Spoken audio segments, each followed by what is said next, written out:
রাজগঞ্জে নিম্নমানের রেশন সামগ্রী বিলির অভিযোগ, রেশন ডিলারের বিরুদ্ধে ক্ষোভ উগরে দিলেন উপভোক্তারা। নিম্নমানের রেশন সামগ্রী বিলির অভিযোগ, রাজগঞ্জের আমবাড়িতে রেশন থেকে দেওয়া হচ্ছে পোকা ধরা চাল এবং খাওয়ার অযোগ্য আটা। এই অভিযোগ সরব হলেন রাজগঞ্জ ব্লকের আমবাড়ি মহামায়া কলোনির বাসিন্দারা। জানা গিয়েছে, অন্যান্য দিনের মতো আজ বেন্নাগুড়ি গ্রাম পঞ্চায়েতের ৯ নম্বর কলোনির রেশন ডিলার উত্তম কুমার বিশ্বাস আমবাড়ির মহামায়া কলোনিতে দুয়ারে রেশন দিতে আসেন, কিন্তু রেশন থেকে পোকা ধরা চাল ও খাওয়ার অযোগ্য আটা দেওয়া হয় বলে অভিযোগ। উপভোক্তাদের অভিযোগ, চালের মধ্যে পোকা কিলবিল করছে, তিতার অন্য আটা খাওয়ায় যায় না। এই ঘটনা শুধু আজকের নয়, দীর্ঘদিন থেকে এই ধরনের চাল ও আটা দেওয়া হচ্ছে। এই চালের ভাত ও আটার রুটি খেয়ে অনেকের পেট খারাপ হচ্ছে। রেশন ডিলারকে বারবার বিষয়টি জানালেও পরিবর্তন হচ্ছে না। চালের অবস্থা কিরকম? খারাপ। কিরকম চাল আছে এখন? ভালো না চাল, খাওয়ার যোগ্য না। প্রতি মাসে একই পোকা ধরা। কিন্তু এটা তো এই যে সরকারের দোষ, মমতার দোষ না। কিন্তু হেনে মমতা ভালো গরিবের জন্যই দিছে, কিন্তু এই পচা মাল তো মমতা পাঠায় নাই। পাঠাইছে কি? এটা করে পাবলিকেরা করে এগুলা। না আমার ইচ্ছে দিকে আমরা বাইসে রইছি। হ্যাঁ, ডিলারের কেমনে বলবো? আমরা তো এখানে থাকি, আমরা তো ডিলারটাও জানি না পরিবর্তন কোথা থেকে করে। আচ্ছা, কতদিন ধরে এরকম চাল পাচ্ছে? বছরের বেশি হয়ে গেল। একই চাল দিচ্ছে। আর আমাদের সিদ্ধ চাল দেয় না। এই আতুক চাল কি খাওয়া যায়? এই কালো চাল কোন?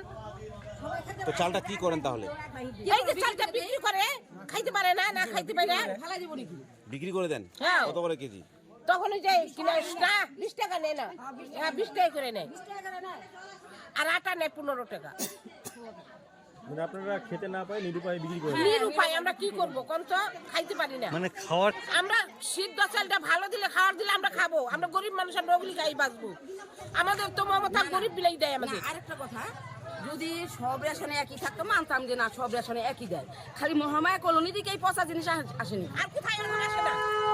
সব জায়গায় তো ভালো মাল দেয়। কি বলবো, থেকে ভালো দেওয়া উচিত। যা আমাদের যা আসে আমরা তাই দিচ্ছি। আমরা কি করবো? আমরা তো আর কিছু করতে পারি না। আমরা তো আর ঘর থেকে পাল্টা দিতে পারি না। আমরা কি করবো? এগুলো সরকার থেকে দিচ্ছে? এরকম সরকার থেকে এরকম দিচ্ছে। এই চাল তো আমরা তো দূর থেকে চাল কি আসছে? হ্যাঁ, চলে আসছে কোথা থেকে আসছে? শিলিগুড়ি। এই চালে মধ্যে দেখা যাচ্ছে পোকা হাঁটছে। আছে এখন আমাদের যা দিবে আমরা তো তাই দেবো। আমরা কি করবো? আমাদের করার নেই। এই চাল কি খাওয়ার যোগ্য? এটা তো খাওয়ার যোগ্য না, কিন্তু কি করবো? আপনারা যে চালটা পাচ্ছেন সেটাই দিচ্ছেন? সেটাই দিচ্ছে। এরকম কত অবস্থা আছে? 25 বস্তা। সব থেকে একই অবস্থায় পোকা হাঁটছে বা কিছু আটাগুলো বলছে নিম্নমানের দেওয়া হচ্ছে। তো বিষয়টা নিয়ে কি আপনি জানাবেন পরে বা বিষয়টা যদি জানানোর দরকার থাকে তাহলে জানাবো। কি নাম আপনার? উত্তম কুমার বিশ্বাস। আপনার কত উপভোক্তা আছে এই রেশন এরকম? আমাদের আছে টোটাল 5,500 সামথিং। আচ্ছা, মহামায়া কলোনি কত আছে আজকে এখানে এসছেন দিতে? মহামায়া কলোনি বলা যাবে না। কি আপনার নাম কি বলে? যে এরকম আটা চাল দেয়, এগুলো কি খাওয়া যায়? হ্যাঁ, এগুলো তো মানে আমরা তো না খেতে পেরে বিক্রি করতেছি।